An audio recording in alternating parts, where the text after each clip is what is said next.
right, let's get this thing started, y'all. Hey.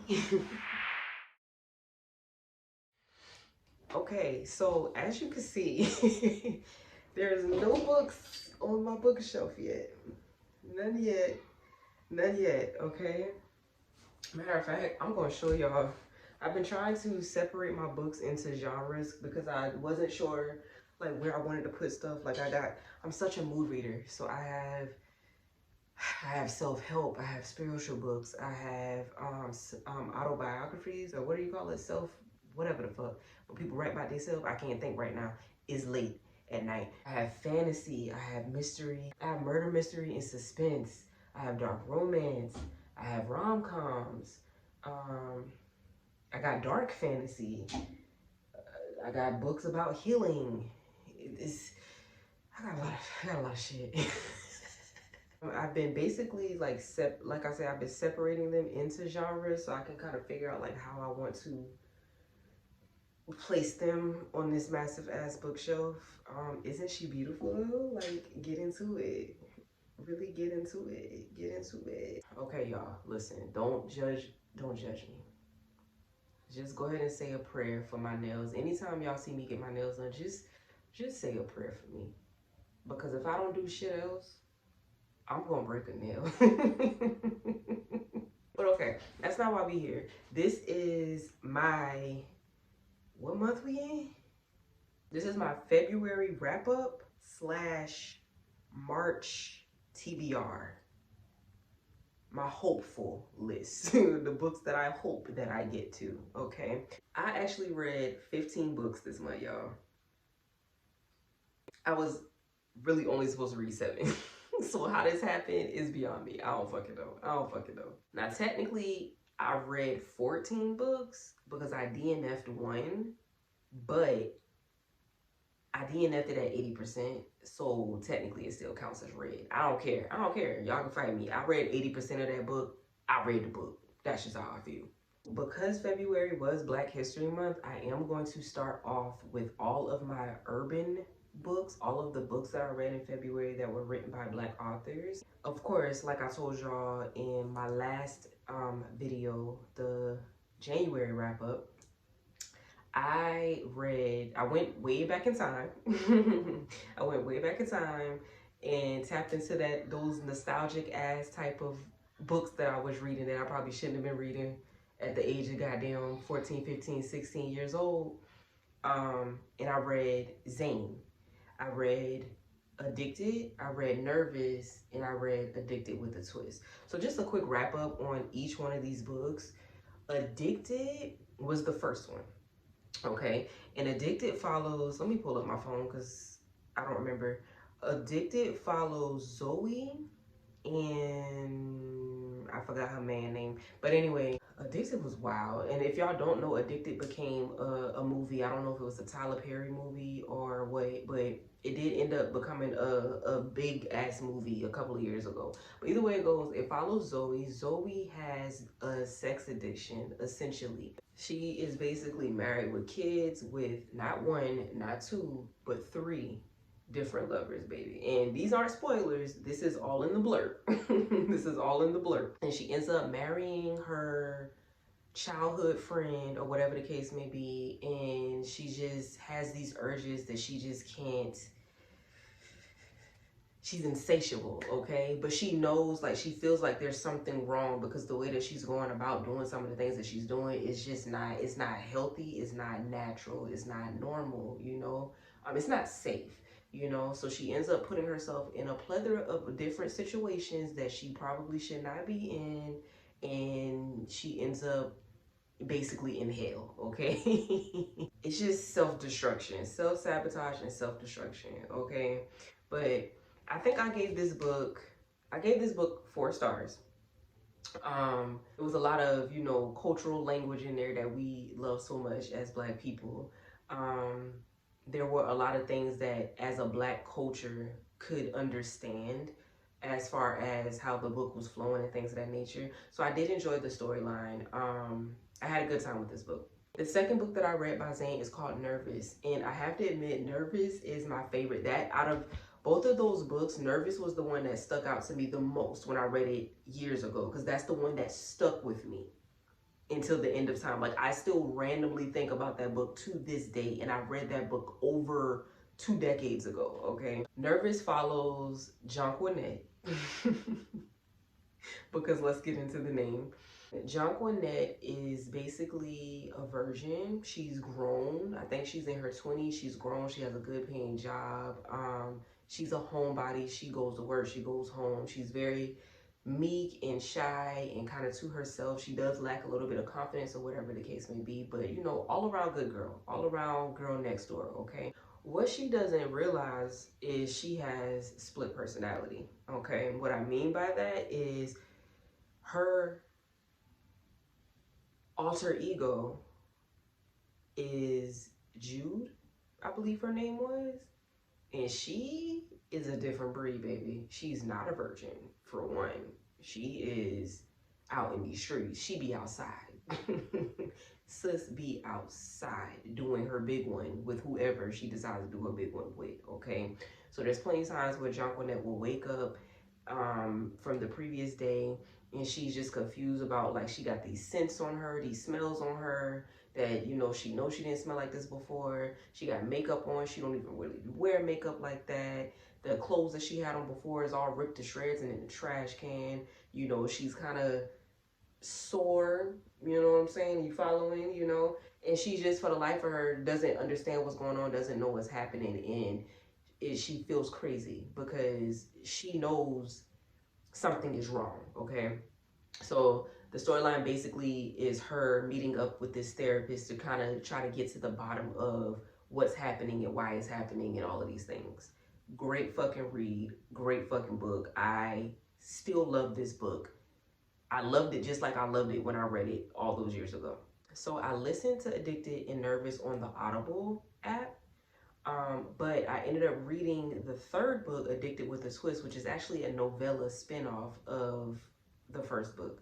I actually read that on a Kindle because it's so short, it wasn't available on the Audible, right? Addicted with a Twist, it was cute. It was cute. It was good.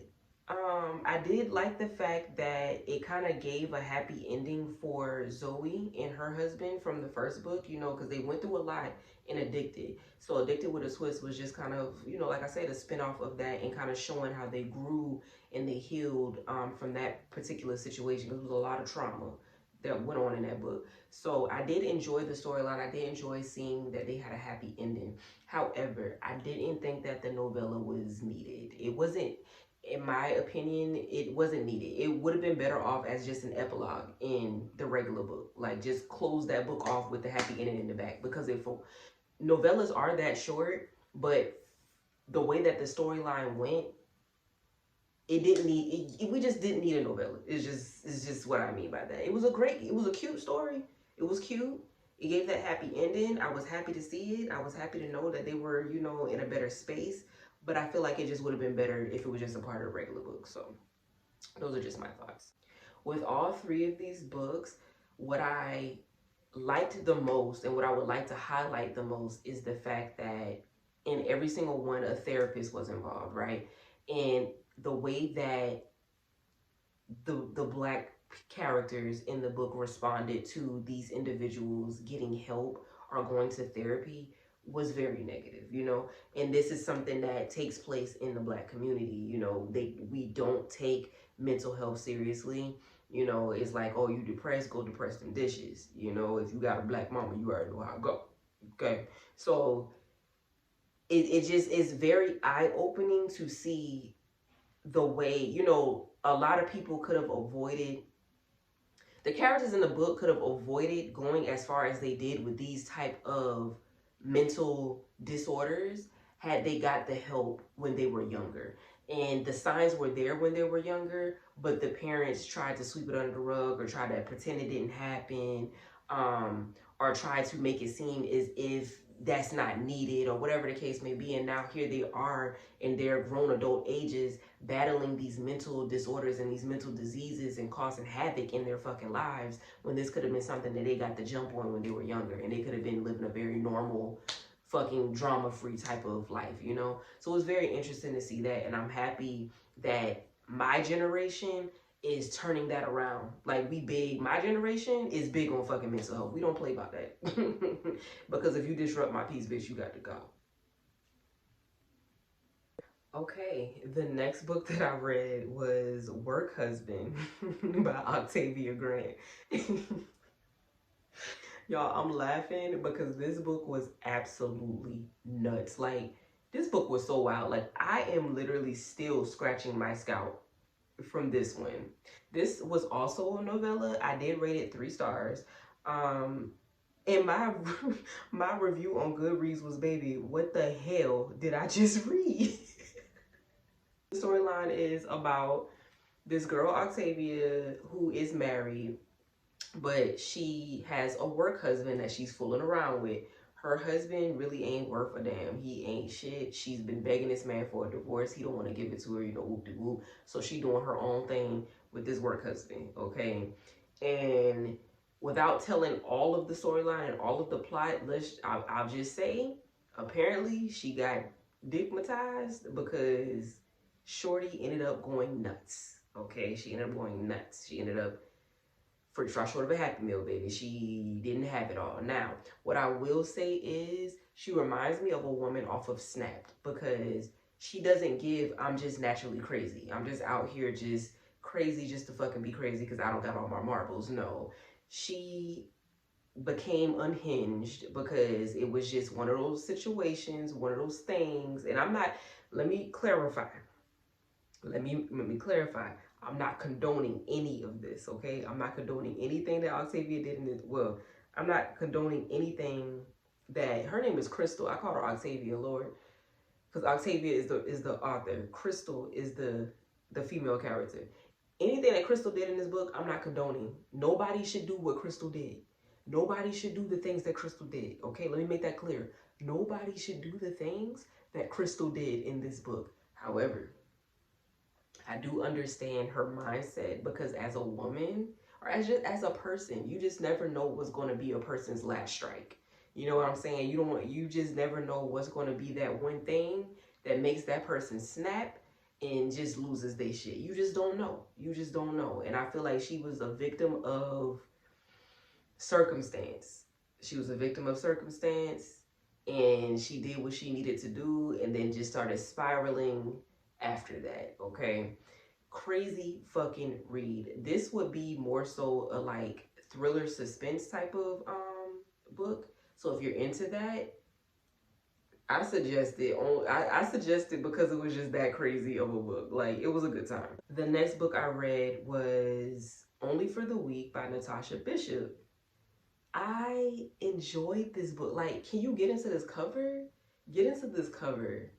The cover alone of this book is so beautiful. Now, I will say there are mixed reviews about this book, because a lot of people feel like it was just so unrealistic, and it was just kind of so, like, you know, cheesy and cringy and over the top, or whatever the case may be.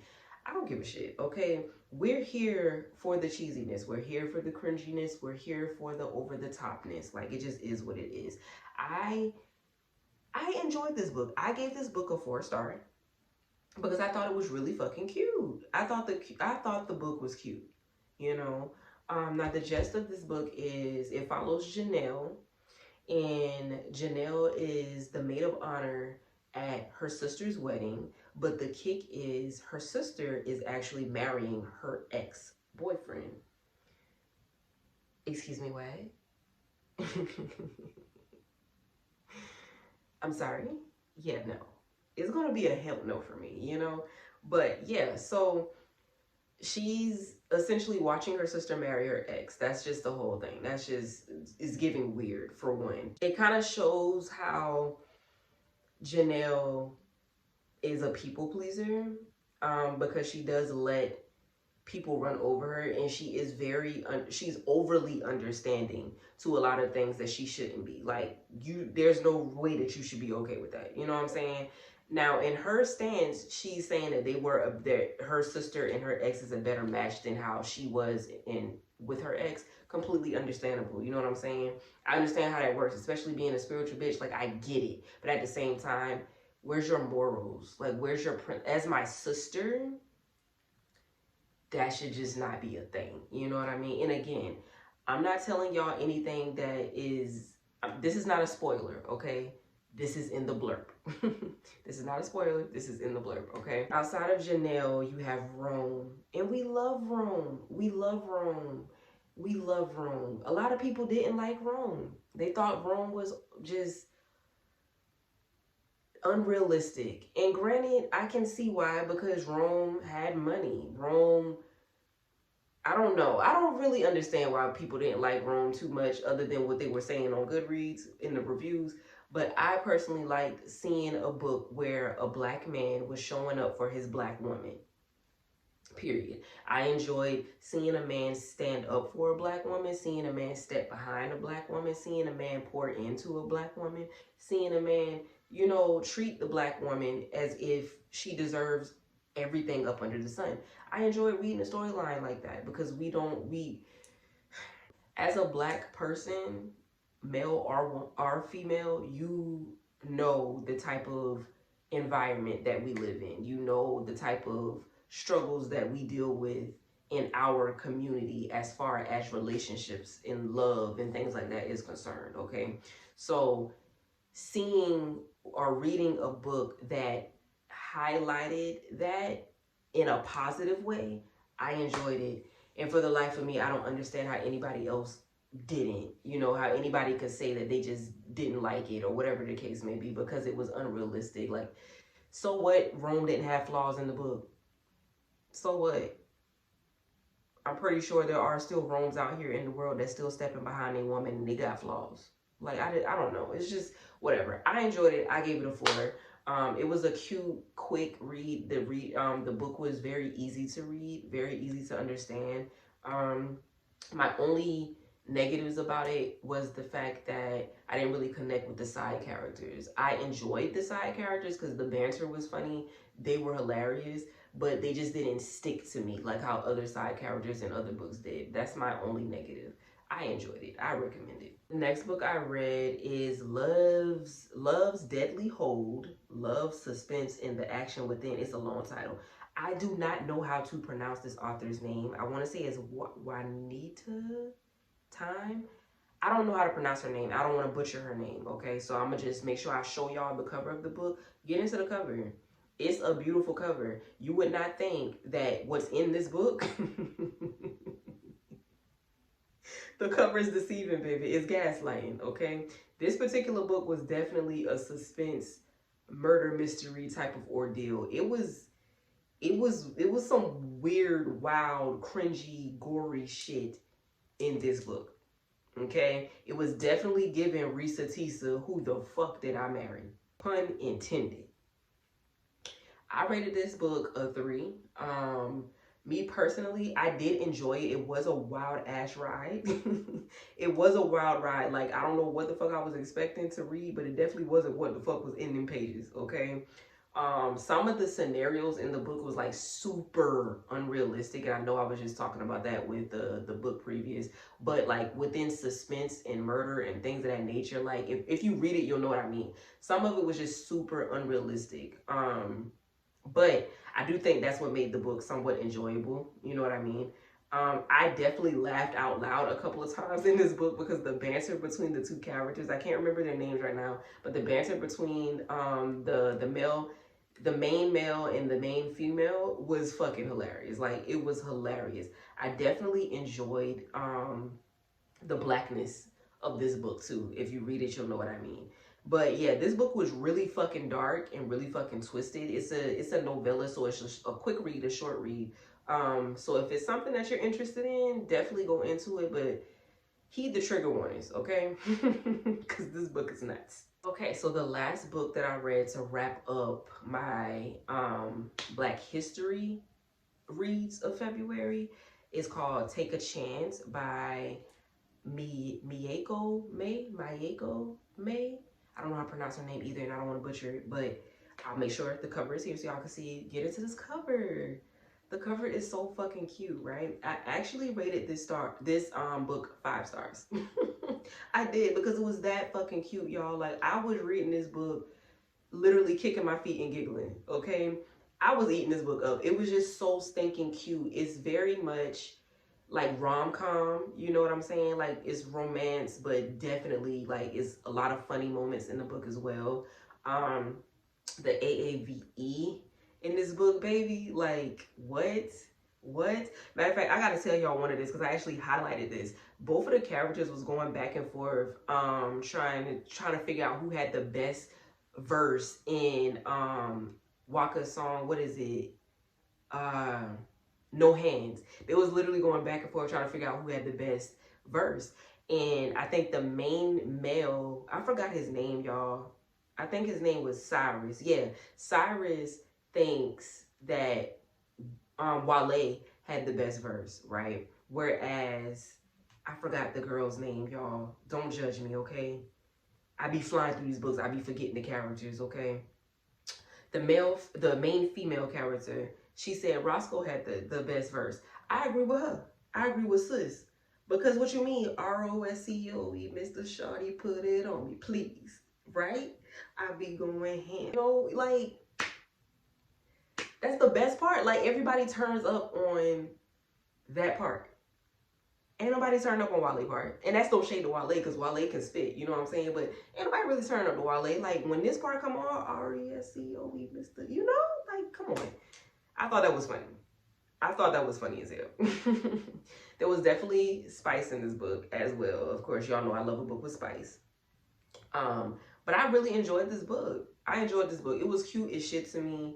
On Goodreads, it has like a 4.13 right now, so it's pretty high in the rating scale if y'all want to get into it or whatever. I loved it. I really wish that it was a longer book because this was somewhat of a novella as well. I really wish it was a little bit longer because I ate this book up. I ate this book up. I love the characters. I love the banter. I love the spice. I just love this book. Okay, so now that all of that is out the way, we can go ahead and move on to all of the other books that I read this month. Well, in February, because it's March now. So I actually don't have these books on hand.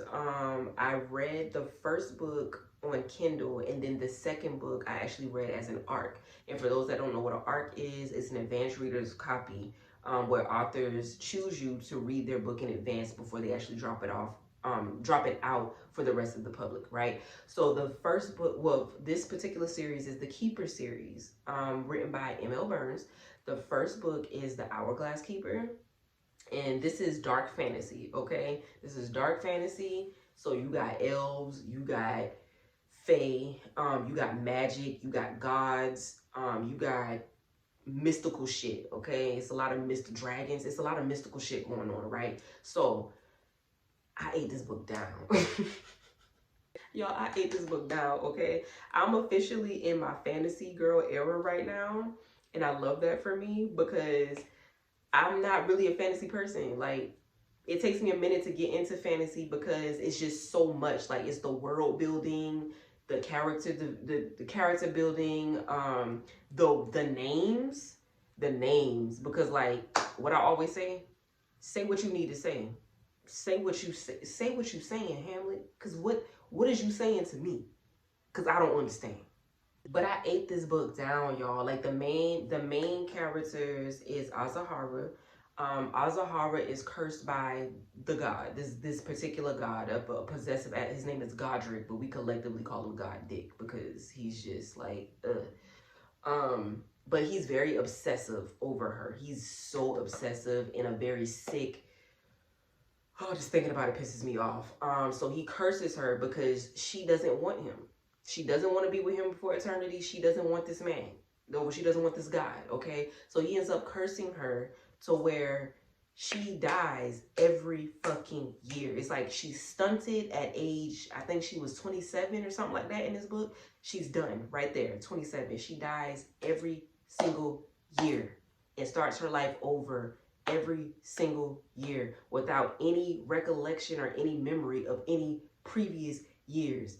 And he just makes her do it over and over and over and over again until she chooses him, until she decides to be with him. And I know that doesn't sound too crazy, but if y'all knew the shit that this God was putting her throughout these years, it's sick, okay? Like I said, dark fantasy. Trigger warnings.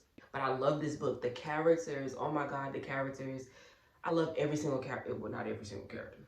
Let me be clear. Not every single character. But Azahara, badass fucking FM. Badass fucking FM. Cade is an elf. Love him dearly. I love him dearly. Ilian is Faye, and Ilian is, I guess, her. It's not even her. They. You know, this book is very fluid. Let me start there. It's very fluid. You have the gays in there. You just have everything in this book, okay? Love Ilian. Ilian is just, love Ilian. You have Zal. The author will tell you, Mel will tell you, Zal, baby, what? Zal? I am her, she is me. Period. Period. Period. Love her. Y'all, I cursed Mel out so bad reading this series, okay? Because the twists and turns that she gives is outrageous. Like, there's no possible way that you could figure this book out. There's no possible way that you will know what's coming, because she always drops some type of twist, turn, bomb, whatever the fuck in this book. But it's so good. The emotional roller coaster that you go on is absolutely nuts. I actually rated this book a 4.5, the first one. I rated it a 4.5 only because it's written in third person, and I struggle with third person books because I have an active mind, you know. I'm ADD, I'm dyslexic. So fantasy is already hard to read as is. If that's not your go-to genre, it's already a little bit difficult to get into just because of everything that comes with it. So with fantasy books being written in third person, or with any book being written in third person, it makes it a little bit harder for me to read, because I have to read a little bit slower, and I also have to reread certain things just to make sure I'm fully understanding what's happening, especially when it's multiple characters that start speaking at once and coming in one particular scenario, and I don't know who's saying what, who's doing what's happening to who. So it becomes a little bit difficult for me due to the way that my brain is set up. But outside of that, like, great fucking book, okay?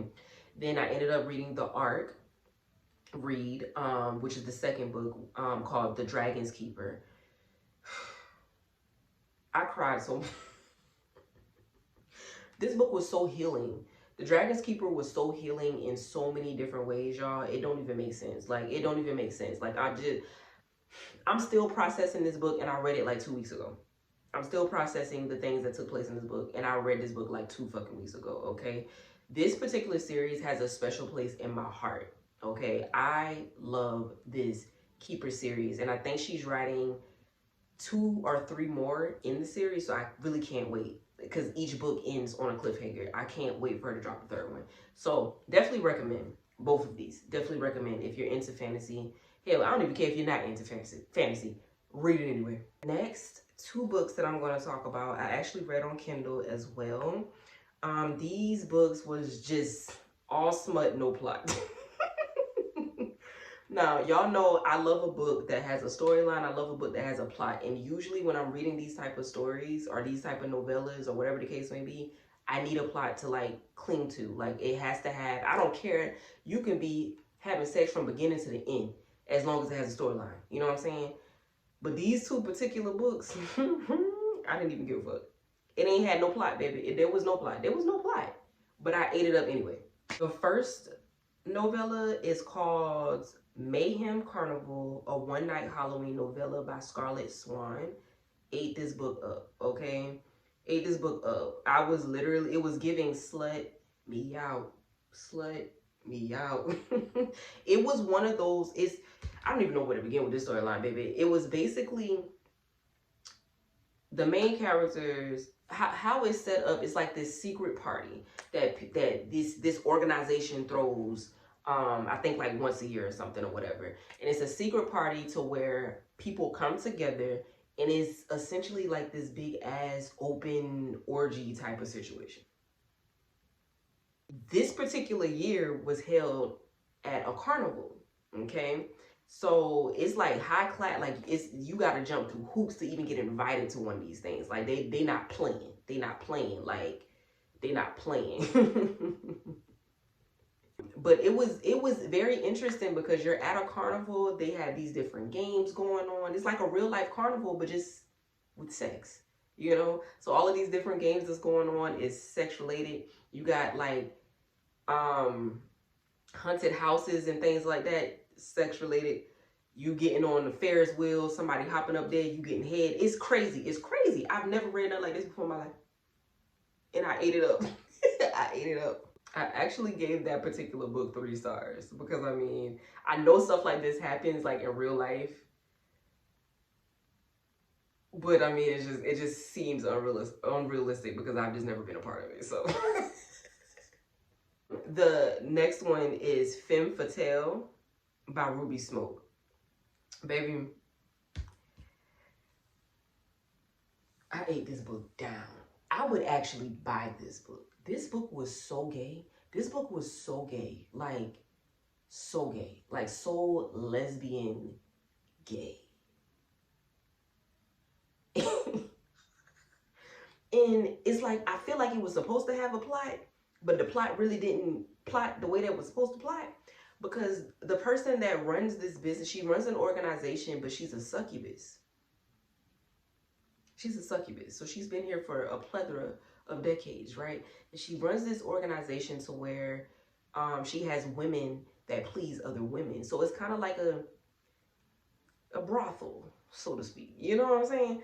And the women that she has under her umbrella, she protects them fiercely. You know what I'm saying? She protects them like they're her own. They live there. She makes sure they eating good. They living good. They got money in their pockets. She makes sure they're protected whenever their clients coming in or whatever the case may be. But this book's so nasty, y'all.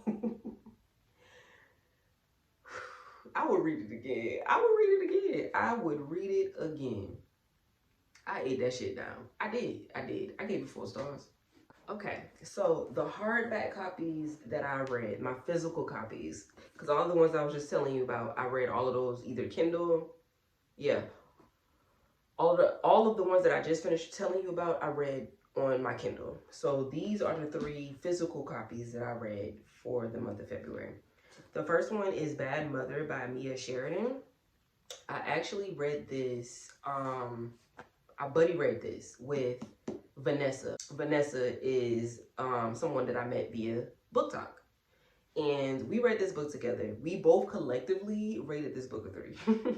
For the same reasons at that. Like, I love Vanessa to death. Well, to life. I love Vanessa to life. There's just so much to unpack. I do suggest reading Bad Mother. It's a suspense, murder mystery type of ordeal.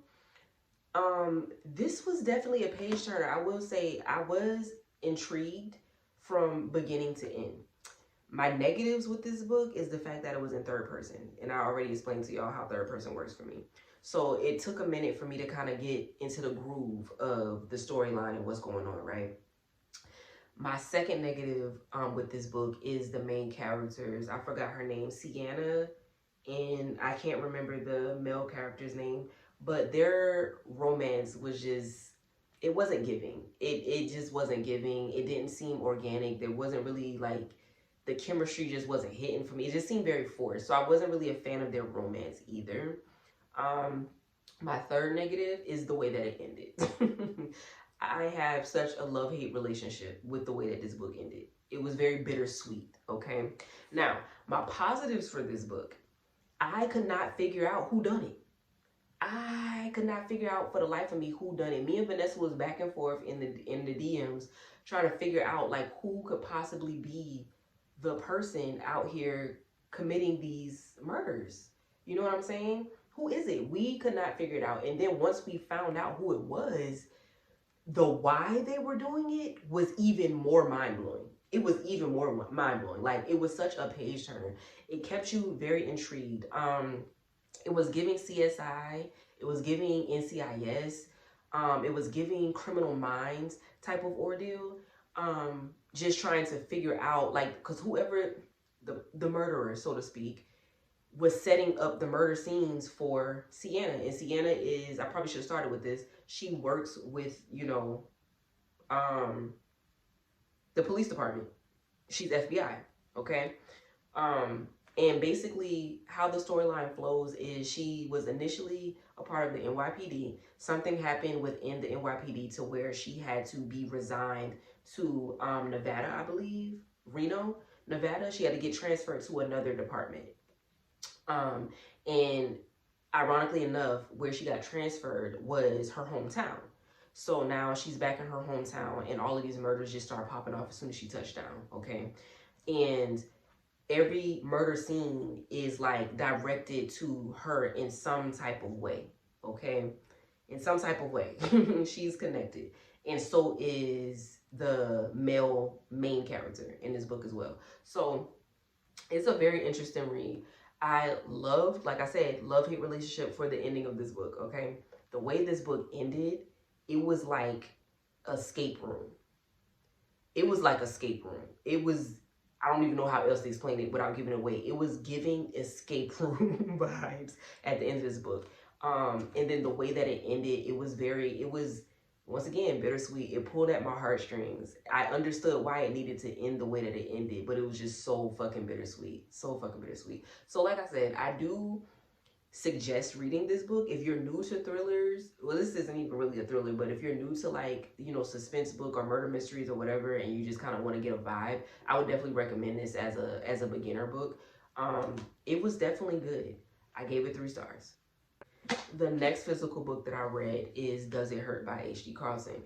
I've actually had this book for almost a year. And I just got around to it, okay? This book was so unhinged. One thing H.D. Carlson gonna do is write some unhinged, crazy ass fucking storylines and plots in her books. Like, it's outrageous. I don't even remember what I rated this, but I know I was in between a 3 and a 4. It wasn't a bad book. I did like this book. I enjoyed this book. But it kind of drug a little bit because the storyline is essentially them getting stranded somewhere. So the way that it starts off, Sawyer is basically running away from, she's running away from the law. She's out here stealing people's identities, you know what I'm saying, and things of that nature. And she comes across Enzo. Enzo, Lord bless Enzo's heart. Either way it goes, it's like a lovers to enemies to lovers type of romance, okay? Because they just can't stand each other. Enzo basically hates Sawyer's guts, rightfully so, due to like what she did to him in the beginning, and he's just having a hard time. He's just struggling with his feels in regards to Sawyer, okay? They end up stranded on a fucking island in a lighthouse, and shit just kind of goes even more berserk from there, okay? I can't really say but so much because I'll definitely give away the storyline itself, but it's some sinister shit in here. It's some sinister shit in here. But the storyline did kind of drag because, like, once you're stranded, like, it's not but so much you can, it's not but so much of a story you can give with somebody being stranded on the island. You know what I'm saying? So it was a very good read. I just feel like it was kind of, it was dragging. It was dragging to get to the point, get to the end, you know? Another thing that I really wasn't a fan of, this book was very fucking spicy. I loved the spice, but it was just hilarious that the spice was taking place in like the most random moments to where, like, do you want to die? Like, do you want to fight for your life, or are you ready for death? You know what I'm saying? Like, I don't think right now is the greatest time for you to be throwing that ass back. I just don't think. You should value life more than that nut you're looking for, boo. That's just how I feel about it. Positives of this book, it was hilarious. And I don't know if it was funny to me because I have dark humor. I'm a morbid person. So a lot of the stuff that was happening, I was cackling. I was just like, this is just unhinged. But the banter between Enzo and Sawyer, unmatched. Like, their hatred towards each other was just so fucking funny. The way that they talk to each other was just so fucking funny. Now, Enzo did do a lot. Like, he was running out sometimes. He was running out. But it was warranted because she shouldn't have done the man like that. But either way it goes, it was an interesting read. It was an interesting read. Okay, get into it. This is also a dark romance, so once again, proceed with caution. Okay, proceed with caution if you want to get into this. Trigger warnings. The next book is also by H.D. Carlton. Where's Molly? This was actually one of my highly anticipated reads of this year. So I was very happy when I got to read this book. This book literally just dropped, I think, like 2 weeks ago. It hasn't even been out that long. It literally just came out like 2 weeks ago. And if H.D. Carlton writes it, baby, I'm buying it. Period. Period. Period. Where's Molly is a spinoff of the Hunting and Hunting Adeline's cat and mouse duet. Molly was actually mentioned in the second book. I don't want to give too much because if you haven't read the cat and mouse duet, you wouldn't really understand Molly's story and why she even got a spinoff to begin with. But this book was very good. I ate it down. It was only like 20 chapters, so I finished it in like a day and a half because, you know, life be life and I'm a stay-at-home mama. But it was very good. I loved how we went into Molly's background and we got to know how she ended up in the position she ended up in, the truth about her family and all type of things like that, her happy ending or whatever the case may be, and the fact that Zayd and Adeline showed up in the ending of this book as well put icing on the cake. The way it ended definitely let it be known that there's going to be more to Molly. Molly's definitely going to be showing up again in later books, so I'm interested to see where she fits in the cat and mouse universe. I think I rated this 4 stars. Okay, so next I want to talk about the books that I DNF'd. Yes, I finally DNF books, y'all. And I'm excited about it. Because I'm definitely a person, like, if I start a book, I got to see it through. I got to see it through, my boy. And it was getting to a point to where trying to finish books that just weren't holding my interest anymore, it was putting me in book slumps, so I had to man up. I had to man up and put my big girl drawers on and just start DNFing books. And if you don't know what DNF means, is did not finish or did not fuck with, you know? The first book that I DNF'd was by Zane, Purple Panties. I was actually very interested to read this book because it's lesbian based. You know what I'm saying? Y'all know, those that do know, I'm a bisexual woman. So I was interested to see, you know, we all know how Zane get down. Zane nasty. Zane is the queen of nastiness, of smutness back in our day. So I was excited to see what this was about, right? Baby, no. So I'm not sure whether or not, I don't know what I was expecting. But the book was a bunch of short stories about different women in their journey in with dealing with women or whatever the fuck. I don't know. But either way it goes, I don't know if she wrote this book with the stories from other women, like other women like submitted their stories to her and she kind of put it in a book, or if this was just like the way that she thinks that lesbian relationships work. I don't know. What I do know is I couldn't make it past the second story, okay? Because there's a bunch of short stories in one, but I couldn't make it past the second story. By the time I got to like the second story and I read like the first passage, I was like, yeah, this is a no for me. This was a no for me. I was very excited because it's Zane, you know? And I just couldn't do it. It just wasn't for me. Maybe it's for somebody else. Wasn't for me. The second book that I DNF'd, I actually felt terrible about DNFing this book. I felt terrible, okay? But baby, we are pushing up on like month 3. And for the life of me, I just can't finish it. I can't finish it. This book is Chaser by Keegan Cole. Now let me begin. It's not a bad book. It's not a bad book. It's not a bad book. And Keegan is actually a sweetheart. Like, we've exchanged conversations while I was reading her first book, Unhinged. Unhinged is the first book. Chaser is the second book. It's a duet or a trilogy. I think she's writing another. I'm not entirely sure. But she's a sweetheart. You know what I'm saying? Like, we were laughing, joking, and all type of things while I was reading the first book or whatever. So, love Keegan, okay? But I just couldn't do it. I couldn't do it. The first book I pushed through. It was just it was traumatic, okay? It was trauma. And it was very realistic. A lot of the things that was happening in that book was real life shit that happens in relationships, okay? And I'm the type of person that I really love a book where a female character is standing up for herself. A female character is, you know, I don't mind when she starts off kind of broken and she glows up. Like, I love seeing character development when it starts off with a character that is embodying some type of trauma, right? But the character in this book was, she just was not. Like, it was giving victim, it was giving self-sabotage, and like, y'all already know I'm a spiritual advisor, and one of my biggest things when I'm teaching my clients and I'm, doing readings for my clients and stuff like that is accountability.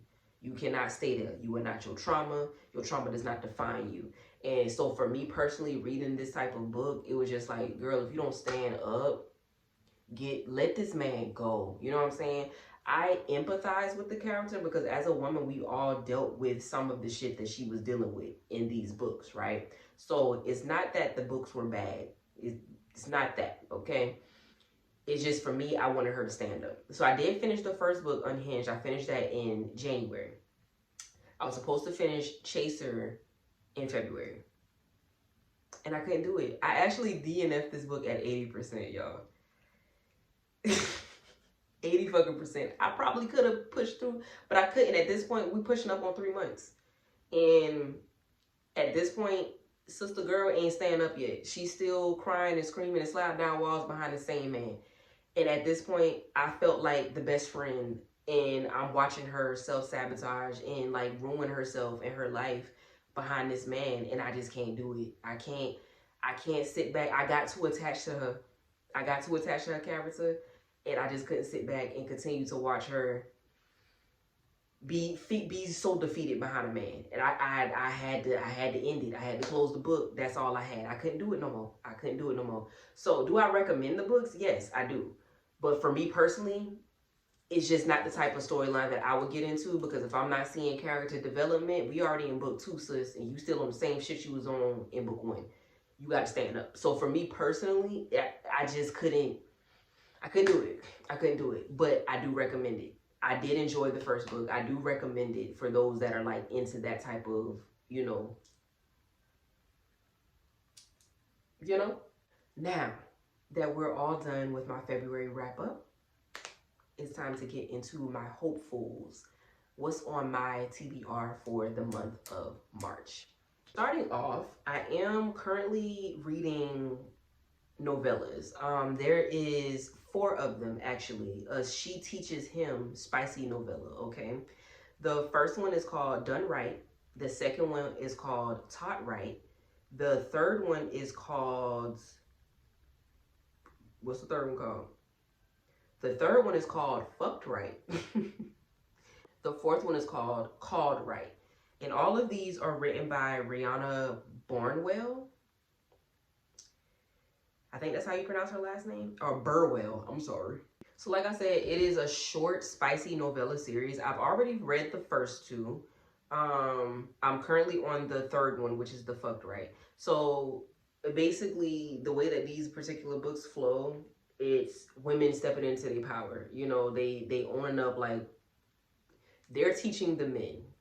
They're saying, hey, you're not doing what I need you to do, so I'm not fucking with you, right? They're saying, hey, this is what I like sexually. This is what I want done. Let me teach you how to do it right. It's that type of shit. So it's very like women empowering. So I'm kind of interested to see how the other 2 books flow. I'm not going to really get into like how my thoughts on the first 2 books just yet, because I'll do that in another video. But yeah, this is how we're starting off. These 4 spicy novellas is how I'm kicking March off. The next book that I'm getting into is actually an arc that was sent to me by Amber Page. It's called The Academy Games, Let the Games Begin. This book has not dropped yet. I can't remember when it's coming out. I want to say it's either coming out sometime this month, so I need to get on it. It's either coming out sometime this month or in April, possibly May. I'm gonna have to go look at my email. I can't remember. But the author sent this to me probably about 2 or 3 weeks ago, but I've been trying to get through my February TBR, so I haven't really got into it yet. I read a couple of pages. It seems pretty interesting so far, so I'll let y'all know how it goes. The next book that I have on my March TBR is Butcher and Blackbird. I'm not gonna butcher this lady name again, okay? I cannot get this lady name right to save my fucking life. But I'm excited to read this fucking book. This book has been on my TBR for months, okay? I've had this book on my wish list for months. This is a dark romantic comedy type of situation. It's friends to lovers, but it's about serial killers. So I'm very interested to get into this. A lot of my friends on Book Talk have been telling me to listen to the Audible while I read this, because apparently the Audible is hilarious. It's unhinged. So I'm actually going to listen to the Audible and read the book at the same time. So I think that's going to be a really cool experience. Love that. And I think the second book is actually getting ready to drop fairly soon. I can't remember what the name of that one is, but I think it drops. It might drop this month. It might drop next month. I'm not entirely sure, but it's getting ready to drop. So I need to go ahead and knock this out. So when the second one comes out, I can get on that too. All right. And then the next book, I'm kind of on the fence. I'm not entirely sure which one of these I want to read yet. In between The Housemaid by Frida McFadden or The Lake by Natasha Preston. Both of these are suspense type of books. I'm assuming there may be like some unaliving in here. I'm not entirely sure, but I kind of want to read both of them, but I know that I might not be able to get to both of them this month. So I'm gonna see whichever. I might ask TikTok. I might ask TikTok which one I should get into, because I'm not entirely sure. Okay, so that's pretty much it. I don't really have a big haul for my March TBR because I overdid it. In February, I did a lot. Well, I only have 7 books on my TBR this month. Not really entirely sure if I'm going to get through all 7 because I did a lot in February, clearly. So we're going to see. We're going to see how this pans out. We're going to see how this pans out. We're going to hope that we get through all 7 of these books. And I'm going to try my hardest. If I am able to get through all 7 of these books, I'm going to try my hardest not to read anything else other than what's on my TBR, because I was wilding last month. It was just so many different book recs on TikTok, and I was just like, oh, I gotta get that. Let me read this. Let me read that. And I just read a lot, which I'm not upset about. I'm not upset about it at all. But I'm trying to keep it light this month because I got a lot of things that I gotta do. I got things I'm prepping for come April, and I need to be prepared for what I have coming in April. So I gotta be smart. But okay, y'all, that's all I got. I hope y'all enjoyed this vlog. Let me know if you've read any of these books. Let me know if you're interested in reading any of these books. Talk to me in the comments and all those things. As always, if you enjoy the vibes, please subscribe, y'all, okay? All right, love y'all. I will catch y'all in the next video. Bye.